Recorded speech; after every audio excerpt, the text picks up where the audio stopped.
తెలుగు మాసాల్లో 4వ మాసం ఆషాఢమాసం. ఆషాఢమాసం వచ్చిందంటే చాలు చెట్టుకుండాల్సిన గోరింటాకు మొత్తం మన చేతుల్లోనే ఉంటుంది.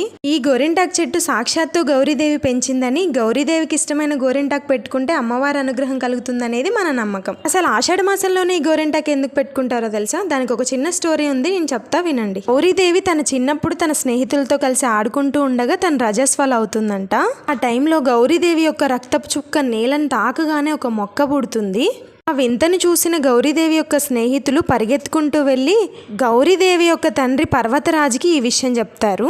పర్వతరాజు సతీ సమూహంగా వచ్చి ఆ మొక్కను చూసేసరికి ఆ మొక్క పెరిగి పెద్దదవుతుంది. అప్పుడు ఆ చెట్టు వాళ్ళతో ఇలా అంది: పార్వతీదేవి రుద్రాంశతో జన్మించాను, నా వల్ల ఆ లోకానికి ఏదైనా ఉపయోగం ఉందా అని అడుగుతుంది.